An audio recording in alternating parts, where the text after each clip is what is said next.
This is it, bro. Like, it come down to Caitlyn, bro. It is what it is, man. Caitlyn, you gotta take a stand, man. You stand for something or you die. You'll fall for anything, man. Caitlyn Clark, you gotta take a stand, y'all, and it's plain and simple. Caitlyn Clark has to give the Indiana Fever an ultimatum. That's right. I've been disgusted all day about this piss poor, embarrassing performance from the players, and most of all from this coaching staff. Stephanie White, I'll say it again, you are a pure bum of a coach. Trash. Did Stephanie White just hit the self-destruct button on the Indiana Fever? Because after that embarrassing blowout, Caitlyn Clark fans didn't just react, they erupted. Think angry tweets, viral memes, and a level of backlash that could crash a server. It wasn't just a bad loss, it was a public relations wildfire. Stephanie's decisions are under the microscope. Fans are calling for answers. And Twitter? It's a war zone. Is this the unraveling of the Fever season or the spark that lights a fire under the franchise? One thing's certain. The chaos has officially begun. To watch a 19-point loss, Caitlyn Clark's return, in which, since this is a lady we're talking about, it looks like Stephanie White has spaded Caitlyn Clark, for lack of a better way of putting it. If it was a dude, I'd say neutered, but, you get my point. She has taken away Caitlyn Clark's greatest asset, which is the creator and instigator of... It's like Stephanie White accidentally hit the sluggish preset and threw away the remote. Watching the Indiana Fever's offense is less basketball, more endurance test. Every possession feels like waiting for a bus that's not coming. Slow, clunky, and painfully predictable. Fans didn't tune in for this snooze fest. They came for Caitlyn Clark lighting it up, not a low-speed scrimmage starring static screens and featuring no one moving. Right now, the offense has all the rhythm of a buffering YouTube video in 2007. All right, y'all, so I'm getting concerned. I'm getting concerned about Caitlyn Clark's future with the Indiana Fever because it's not just that they're losing these games, it's the manner in which they're losing. It's the low shot attempts from Caitlyn Clark. It's the low usage from Caitlyn Clark. It's the having her in the corner, coming off these screens, getting the ball on the wing, and then her losing the basketball, keep getting the ball in these unfavorable positions. She is at her best when she's pushing it up the floor, coming off a screen with the Leah Boston. You're not even doing that anymore. It seems like the Indiana Fever aren't prioritizing Caitlyn Clark's growth as a player, but what they're prioritizing is the system of basketball that Stephanie White has ran throughout the entire... The Indiana Fever offense has all the urgency of a Sunday nap in a waiting room. Caitlyn Clark is out there buzzing with energy, darting through screens, ready to set the court on fire, only to watch the play dissolve into slow Megament chaos. Her teammates jog around like they're searching for cell service, not spacing. The movement? Minimal. The urgency? Missing. And Clark? She's left orchestrating a masterpiece with a cast stuck in rehearsal mode. It's not just frustrating, it's absurd. She's the best point guard in the league, trapped in a system that looks like it was drawn on a napkin mid-brunch. Stephanie White puts out a lineup yesterday. Aaron McDonald starting at point. Kelsey Mitchell's at shooting guard. Caitlyn Clark's at small forward. And I'm like, what is going on? Are we trying smaller lineups? I guess, okay, but are we doing a point forward situation? Is that what we're doing? We're doing a LeBron James point forward. No, the hell we ain't. We ain't. We're just running the same old, I want to say same old offense, but I don't know what that offense is. If you're enjoying, please leave a like and subscribe our channel.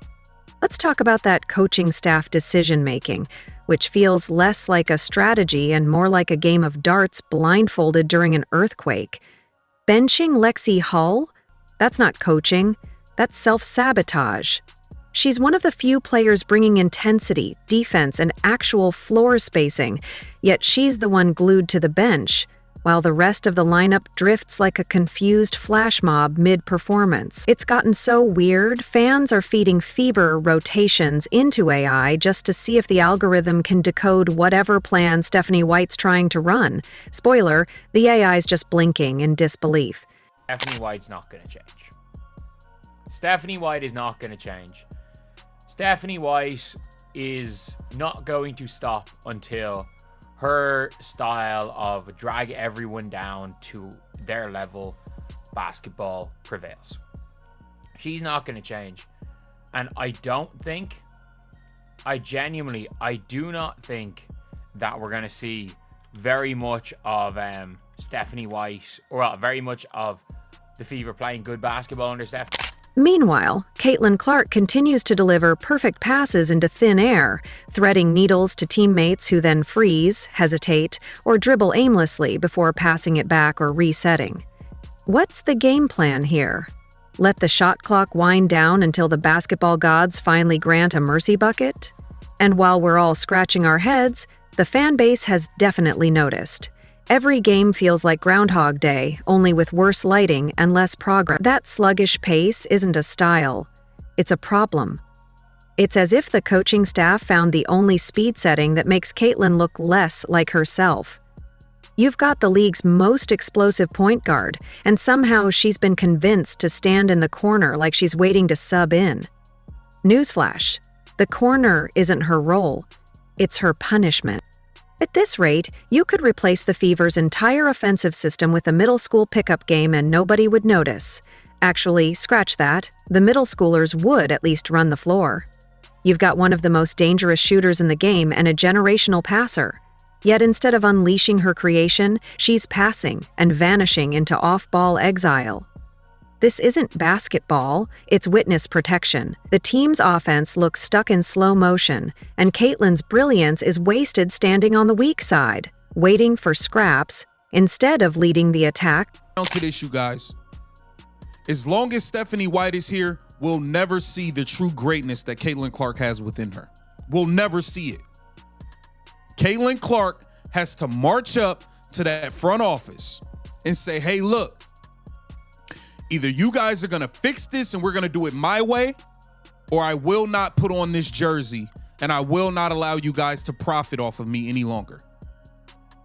It's that simple. You want her or you want me? I'm going to pick the coach. I'm going to tell you what players I want on. The fans, they're cracking. Patience has completely evaporated. People went from live tweeting every Clark assist to Googling, "Can fans sue for coaching malpractice?" The atmosphere has shifted from hopeful to outright hostile. And now, the crowd doesn't even boo. They just sigh collectively, like a tired studio audience. When Caitlin pulls off a quick break three, it's no longer celebration. It's relief. It's the only breath of fresh air in a room filled with broken whiteboards and outdated playbooks.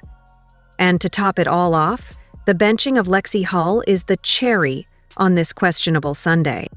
One of the few players giving real defensive effort and hustle gets buried on the bench, while the team rotates through mismatched lineups that seem to gel as well as oil and water. Who's running these rotations? A magic 8-ball? A fortune cookie? From the outside, it looks like someone's just pulling names out of a hat, hoping for good vibes. Even opposing teams seem confused. They arrive expecting Clark, only to be met with 3/4 of off-ball wandering, making them wonder if they were misled by the scouting report. Coaches come in bracing for criticism, but face molasses slow adjustments. They're winning games by just showing up. And Caitlin? She's doing everything but cloning herself and subbing in as her own center. I don't know what Stephanie White is doing. First, the Golden State Valkyries just cracked the Indiana Fever. Like there's no way to go around it. They're playing an envious style of basketball. I would say something that, you know, when I think of the Indiana Fever, I'm like, yo, they need to be running the offense like that. And I was absolutely baffled by the decision to start Ari McDonald, Kelsey Plum, and Caitlin Clark, and to play her at the. This isn't just a case of wasted potential. It's coaching malpractice disguised as strategy. You've got the most electrifying rookie the league's seen in years, and the playbook looks like it was pulled from a rec league binder in 1994. Fans aren't just frustrated, They're borderline convinced this might be one of the worst misuses of generational talent in modern sports. Giving Caitlin Clark this system is like handing a Formula One car to someone who insists on obeying school zone speed limits. Let's be clear, Caitlin isn't just a point guard. She's the point guard, the orchestrator, the catalyst, the heartbeat of modern tempo and spacing. Yet somehow she's being treated like a role player in an offense that panics anytime the pace hits second gear. Every possession that doesn't flow through her is a masterclass in missed opportunity. It's like asking Mozart to hum quietly in the background while someone else pokes at the piano with oven mitts. And what's truly wild, the coaching staff just keeps doubling down. The offense slows, the ball sticks, the rhythm dies, and the response? More of the same. It's as if someone took a scratched CD, called it a game plan, and decided monotony was a winning formula. Meanwhile, fans are screaming for pace, for spacing, for Caitlin to take the wheel. Instead, they're getting lineup choices that feel more like experimental theater, except nobody's laughing and no one's sticking around for an encore. Loves running a motion offense, and Caitlin Clark is not a player that plays within an offense. She is an offense. Caitlin Clark is more of a James Harden type. She's more of a Luka Doncic type. She's the type that you have to give the ball to and allow to do whatever she wants to, but Stephanie White is putting her in this box. There were so many plays where Ari McDonald would bring it up and then Caitlin Clark would come off these screens that weren't even good screens. They weren't even good picks. And then you're seeing the Indiana Fever offense totally crash, or Caitlin Clark might not touch the ball until 9 seconds left in the shot clock because it's went through Ari McDonald, it's went through Sophie Cunningham, and then finally it goes to Caitlin Clark and she has 9 seconds to actually make a shot. Caitlin Clark is obviously the reason why everybody's watching this. The Fever don't just look lost, they seem determined to stay that way. It's as if they printed out a treasure map, set it on fire for warmth, and now wander the court hoping Caitlin Clark will somehow rescue them with a miracle floater or a logo 3. And sometimes she does deliver. But even miracles have their limits when surrounded by indecision and stagnation. You can feel it building. Every possession that drags on, every off-ball screen that leads nowhere, every mismanaged rotation, it all adds up. The fan base isn't just disappointed, they're in full revolt. And it's not the cute kind. The irony? All of this could have been avoided simply by letting Caitlin cook. Give her the ball, open the floor, and let her breathe. Instead, we're stuck with this stilted, overthought, underwhelming brand of basketball that turns excitement into frustration. You don't build a franchise by dimming your brightest star. You do it by letting her set the sky on fire.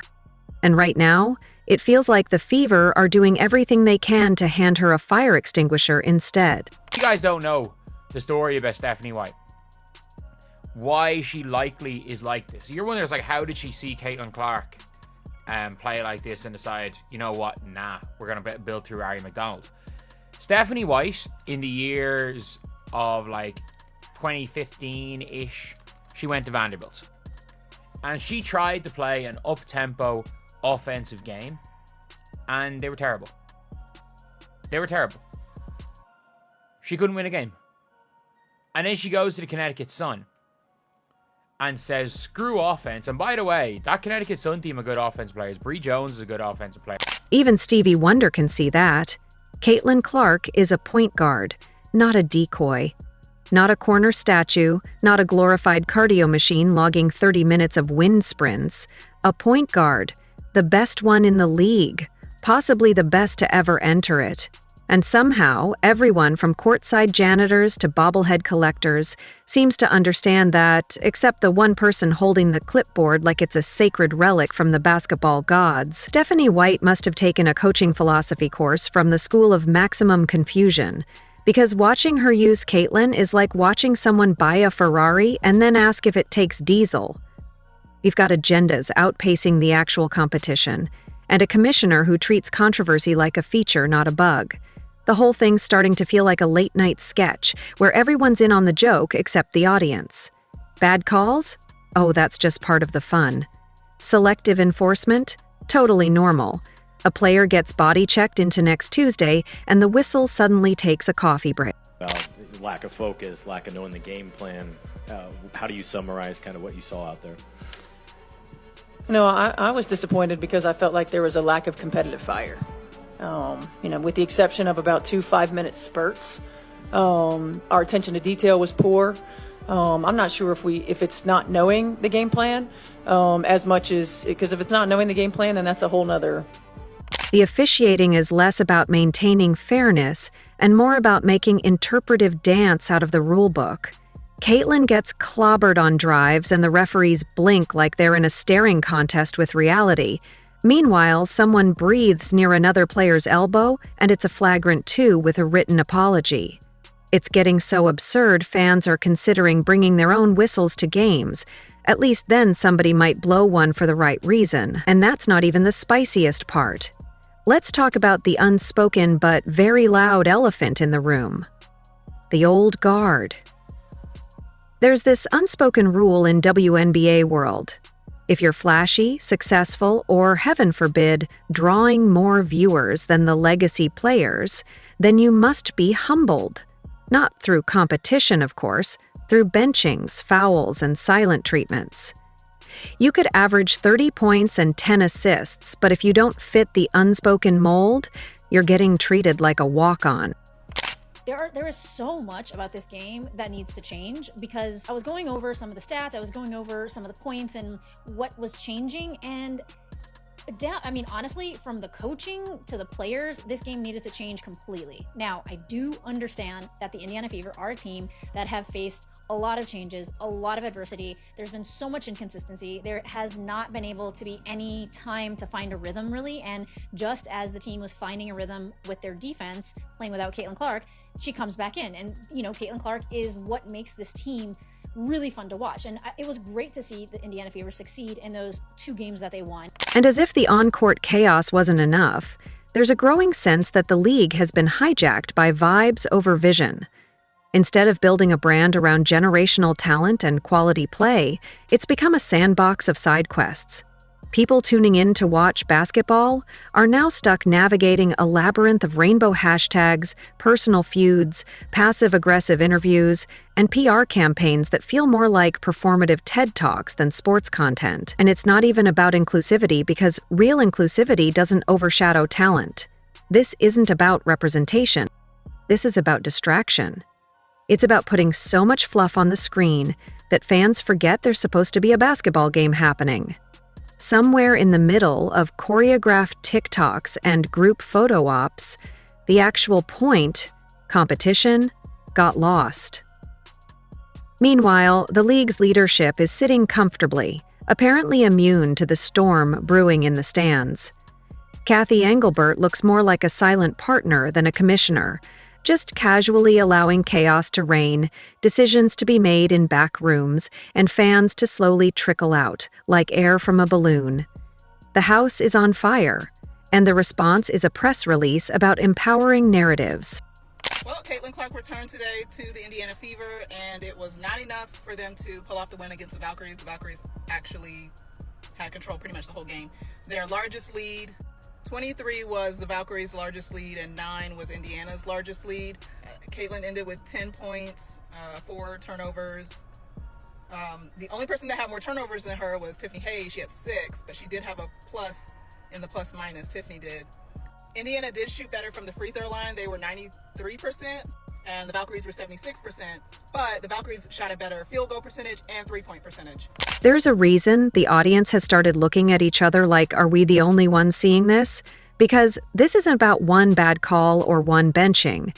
This is about a pattern, a system that looks allergic to common sense, where the most exciting young player in decades is treated like a mistake that needs to be managed, not elevated, not celebrated, managed, like a PR liability instead of the walking, talking highlight reel that she is. How do you have a league desperate for attention and then suppress the one player drawing millions of eyeballs? It's like begging for rain and then covering the crops with plastic. Tired of the inconsistencies, the backstage drama, the clear bias, and the endless stream of distractions dressed up as league progress. And if you want to know how bad it's gotten, just ask the fans who've already mentally checked out. Some are still watching out of loyalty, some out of habit, but more and more are hitting that unsubscribe button emotionally, if not literally. They came in full of hope, ready for a new era, and got handed a recycled sitcom with none of the laugh. Look, Caitlin Clark and Stephanie White clearly like and respect one another, right? But that doesn't mean they always see eye to eye. And I am beginning to suspect more and more that there's a bit of a divide between the way that they see the game and the way that they think the Indiana Fever should play. You can just hear what they have to say and connect the dots a little bit. Not to mention, it didn't go well against the Golden State Valkyries. That was obvious to everybody, of course. Because this was supposed to be different. Caitlin Clark wasn't just a great college player. She was a moment, a movement, a surge of excitement the WNBA hasn't felt in years. And yet, the system responded with the grace of a toddler knocking over a chessboard, and now the message is loud and clear. Unless you play the way the league wants you to play, you'll be sidelined, minimized, or simply turned into wallpaper. It's not just about Clark. It's about every fan who tuned in expecting excellence and got a bureaucratic mess. About every kid who saw her shoot logo threes and thought, I want to do that, only to learn the league isn't quite ready for the revolution she represents. It's about every viewer who showed up for greatness and got stuck watching grown adults misuse generational talent like it's a second-hand lawnmower. The silence from leadership is deafening, the stubbornness from coaching is baffling, and the entire ecosystem is starting to feel like a bizarre reality show where basketball is the subplot. This was supposed to be the WNBA's moment, and instead, it's becoming a masterclass in how to turn gold into gravel. So yeah, Stevie Wonder could have told you from day one, Caitlin Clark is a point guard. Now someone please forward that memo to the only people who still haven't read it. If you enjoyed leaving a like and subscribing, more videos are on the screen now.